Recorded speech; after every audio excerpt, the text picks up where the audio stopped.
Hey guys, and welcome to the Working Money channel. So as you can see, the crypto market is in the green, although not by much, and this has been the narrative that we've seen thus far. Bitcoin right now trading at 72.15, Ethereum 130, and XRP 0.194. All up a little bit, but again, not by much. And this, again, like I said, has been the narrative for the last few days now. This is Bitcoin, guys, on the daily. And then after we saw this huge cascading down at the end of November, we've just kind of seen, a few pops here and there, followed by some downtrends, downtrends, nothing too interesting, more like the market is moving sideways, more like we're just holding steady, close to that $7,000 mark. And so when we go to see XRP, guys, this is XRP on the daily, it is essentially moving in the same direction, albeit we did see that drop in price last week for XRP going all the way down to 17.5 cents and now hovering at that 19.3 mark, 0.193. But this will see some upward movement once we start to see Bitcoin move again, and it looks as if Bitcoin right now, that bullish flag, it's a possibility that Bitcoin could find its bottom here in the 7,000 range. Buyers and sellers, though, ultimately have to make that decision to, just agree to the fact that, this is a good price for Bitcoin. And here is where us collectively as buyers are going to decide to buy up a whole bunch before we start seeing significant movement, of course, to the upside. That's when we'll see the rest of the cryptocurrency market rise because, again, guys, we are still in a speculative space. Hopefully not for long. This from AMB Crypto, Binance CEO, government's embrace of digital currency to push adoption in 2020. So a bright outlook for the future of cryptocurrencies from Changpeng Zhao, the CEO of Binance. It is his opinion that 2020 will see more governments moving into both cryptocurrency and the blockchain world. In his latest community predictions for 2020, he was asked about his adoption expectations, and he pointed right to the man on top, not Satoshi Nakamoto, but the government. He stated, "There is a growing amount of governments across the globe examining blockchain and cryptocurrencies, including stablecoins, as well as self-regulated and global regulatory standards, which indicate more widespread public adoption." And guys, I don't know if you remember yesterday's video, the video where Republican senators were drafting letters to the IRS to ask them specifically, okay, what is the regulatory clarity for 2020 in terms of tax implications?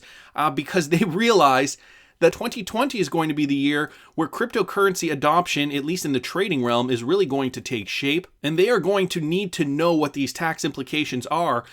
So they were writing letters to the IRS to this effect. And it looks as if CZ is open for business as well. They talk a little bit down here about the European Central Bank also. Recently, the ECB released a report analyzing the importance of anonymity in private transactions should such a central bank digital currency be implemented.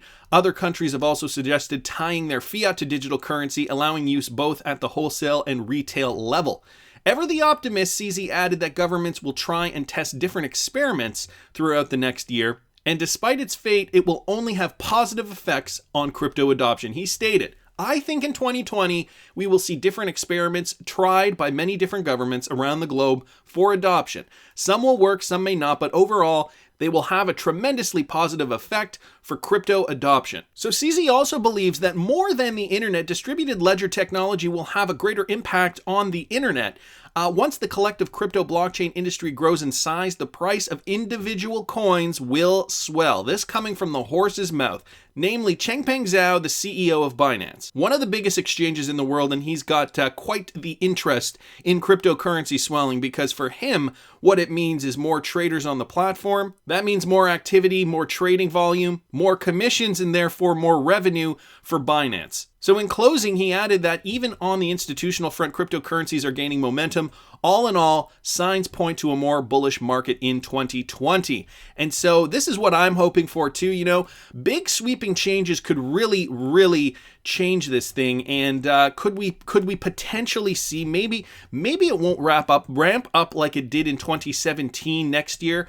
It very well could. I'm not counting it out by any means. But guys, look at 2016 here on the chart for Bitcoin. As you can see, 2016 started around here, and it was just a bullish year for Bitcoin. Okay, Bitcoin went from about 350 to about 750 in July, then to about let's go over here. Okay, this is the end of 2016, 750, then all the way till about 1150. give or take. So a steady increase in 2016 for Bitcoin, and then 2017 was a remarkable year, as we all remember, for Bitcoin. So 2020, could the adoption push this? Governments, regulatory clarity, all those things. Could we see something between, a 2016 and a 2017? It's very possible. Guys, I saw this from Ian Northing. He posted this at Ian Bins on Twitter, and it was from the XRP Arcade. Could it be that IBM is also working or worked at some point with Ripple, integrating banks on RippleNet? Very interesting article here, and a great find from XRP Arcade. And originally we were under the impression that IBM is one of the most known competitors of Ripple by using blockchain technology and the Stellar protocol. IBM Blockchain WorldWire makes it possible for financial institutions to clear and settle cross-border payments in seconds. But could it be is also working or worked at some point with Ripple, integrating banks on RippleNet? According to Viral Shah's LinkedIn profile, while at IBM, he worked on a proof of concept on RippleNet blockchain implementation for a bank. Now, guys, this goes back to his LinkedIn profile. A screen grab here shows that he did work for IBM and that they were working on a proof of concept for RippleNet. I don't know if you guys are looking at the screen here. Interestingly, but not necessarily in connection to the RippleNet implementation mentioned above, he also worked on YONO app, which is the State Bank of India's digital banking platform. So very interesting connection. Down here in his experiences from proof of concept and pilots, also leveraging blockchain for faster, cheaper cross-border payments using Ripple. So he did a stint at IBM, obviously working closely with the RippleNet protocol. This was from a few years ago now. I think this all happened in 2017.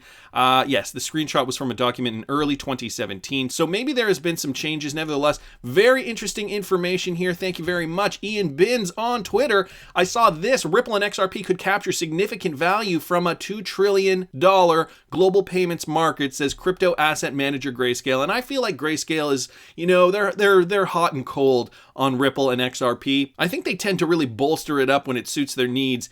And when they are not feeling it, they tend to move further away from the cryptocurrency and the company Ripple. So this is from their year-end report. Together, XRP and the XRP Ledger were designed to address liquidity challenges faced by financial institutions. Okay, we know all that stuff.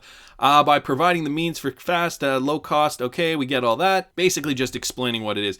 Grayscale, which offers exposure to XRP through its Grayscale XRP Trust, highlights the differences between XRP Ledger and blockchains like Bitcoin and Ethereum. It also breaks down Ripple's XRP-based remittance service ODL, which is designed to leverage XRP to eliminate pre-funding for cross-border payments. So in this paragraph, it describes how the XRP Ledger functions, and then down here, XRP Ledger technology is also integrated with a unique subset of Ripple's products and services, including on-demand liquidity, targeted specifically for financial institutions. These factors have propelled XRP's increasing adoption as a global payment rail and helped to establish XRP as the third largest digital asset in the ecosystem by market cap. And then they go into potential disadvantages. So none of this is actually new, and these disadvantages, we've gone over this so many times. It tends to drive me insane when I keep seeing this stuff over and over.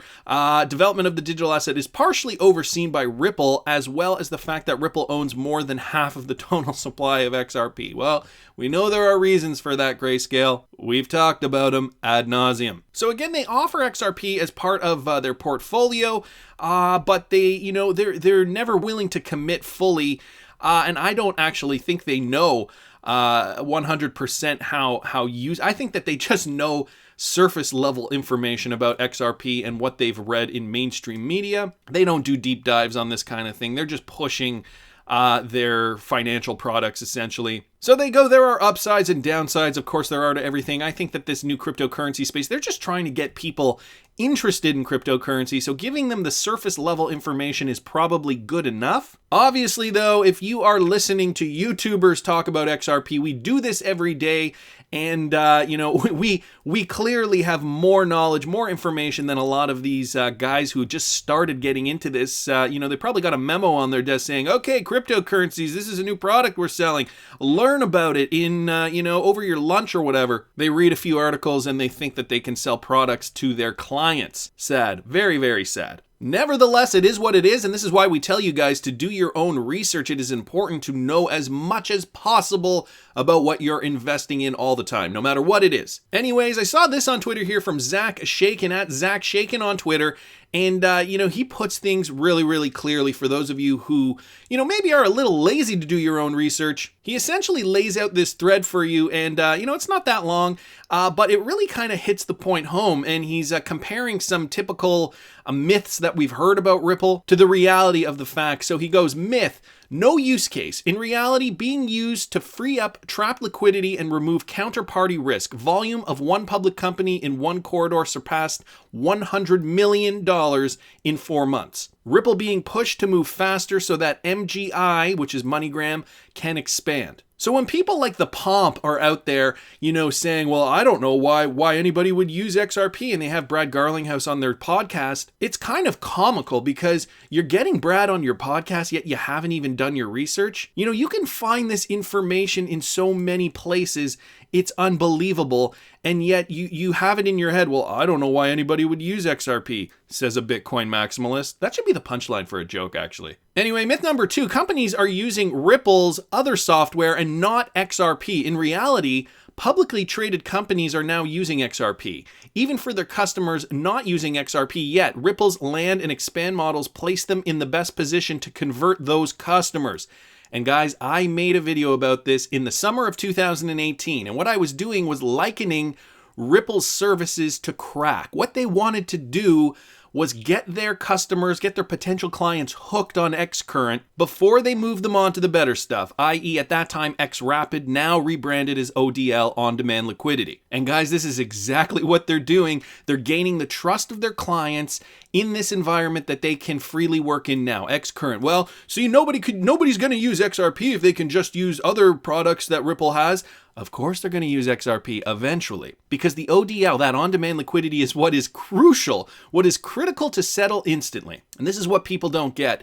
And this is what you get when you do your own research and you're in this environment all the time. You really get to understand the nitty-gritty. So by the way, this is a response. This is Zach Shaken's response to their Series C funding and how people are actually quite a bit peeved that they got Series C funding. Hate the distribution or the funding all you want. Business is competitive, not fair for everyone. I'll take the massive competitive advantage of controlling distribution over an ideological, perfect cyberpunk anti-government safe space. Boy, wow, that's a diss to Bitcoin maxis. Yeah, good on you, Zach Shaken. People who are fighting for Bitcoin, people who are vehemently against XRP are those Bitcoin maximalist types, those anti-government types, those ideological crusaders who really think that they have to take it upon themselves to put out there in the cryptosphere or wherever all the reasons why Ripple is bad and XRP will fail. Well, realistically, I would also want a massive competitive advantage for controlling distribution over an ideological, perfect cyberpunk anti-government safe space myself. Way to put it, Zach Shaken. Thanks so much for that. And guys, for those of you who do not know, just wanted to wrap it up with this. In Series C rounds, investors inject capital into the meat of a successful business. And this is what Ripple just secured with the $200 million. In an effort to receive more than double that amount back, Series C funding is focused on scaling the company, growing as quickly and as successfully as possible. And guys, that from Investopedia, just a broad term for what Series C funding is for those of you guys who did not know. So the $200 million, looking to scale Ripple the company, grow the XRP ecosystem, keep moving. MoneyGram, the first there on trial, looking to expand this project. Ripple's backing them. All they're waiting for now is regulatory clarity for the governments to say, go ahead, guys. And then you'll see that Series C funding will put them off to the races. Anyways, that's just my opinion, but I want to hear what you guys think. Please subscribe to the channel if you haven't already. Like the video if you like the content I'm providing. I always love hearing your comments. See you in the next one, guys.